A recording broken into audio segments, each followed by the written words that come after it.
समस्याहरूमध्ये एउटा यो पनि छ कि कम्युनिस्टहरूले धर्म मान्नै दिँदैन। वास्तवमा हामीले के भनेका थियौं? हामीले भनेको कुरा के हो भने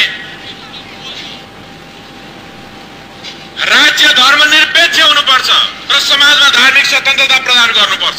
हामीले भनेको यही दुईटा वाक्य हो। 1 मिनेट समय लिएर यसको व्याख्या गर्ने हो भने म यहाँहरूलाई भन्न चाहन्छु कि आजसम्म 30 वर्ष मुलुकको सार्वभौम सत्ता राजाको हातमा थियो। यो आन्दोलनले सार्वभौम सत्ता राजाको हातबाट खोसेर जनताको हातमा ल्याएको छ।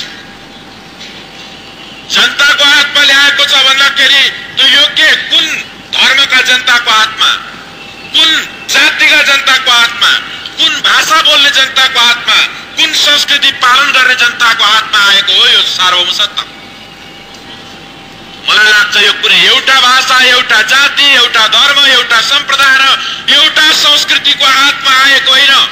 यो त नेपाली जनताको हातमा आएको जो बहुधार्मिक छन्, बहुजातीय छन्, बहुभाषिक छन् र बहु संस्कृतिलाई पालन गर्ने जनताहरू छन्। त्यसो हुनाले सबै जनताको हातमा आएको र यदि सबै जनताको हातमा सार्वभौम सत्ता अधिकार आएको हो भने सार्वभौम सत्ताको अधिकारको प्रयोग कहाँबाट हुन्छ? त्यसको प्रयोग राज्यबाट हुन्छ, राजनीतिक निकायहरूबाट हुन्छ, राजकीय निकायहरूबाट हुन्छ।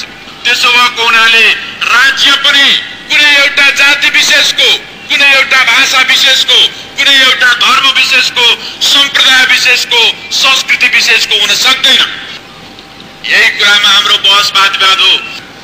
र यहाँहरूलाई संविधान जब आयोगबाट प्रस्तुत भइसकेपछि मन्त्रीमण्डलले छलफल गर्नेवाला थियो र त्यसबेला हामीले भनेका थियौं कि यो आयोगले तयार गरेको संविधान जस्ताको तस्तै आउनुपर्छ भनेर हामीले भनेका थियौं।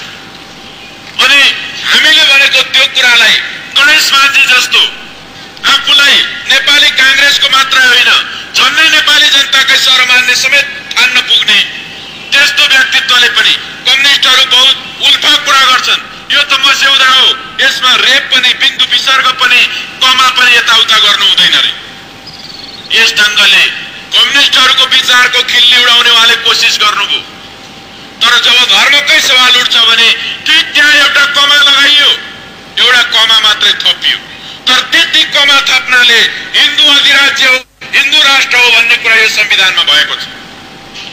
र जब नेपाली कांग्रेस यो राज्यलाई हिन्दू अधिराज्य बनाउन चाहन्छ, जब नेपाली कांग्रेस हिन्दू धर्मलाई राज्यले काखमा च्याप्नुपर्छ र अरूलाई उपेक्षा गर्नुपर्छ भन्ने कुरा गर्छ, उसले वास्तवमा के यहाँका बहुधार्मिक जनताप्रति न्याय गरेको छ? के धर्म सापेक्ष राज्य कुनै प्रजातान्त्रिक राज्यको परिभाषा हुन सक्छ?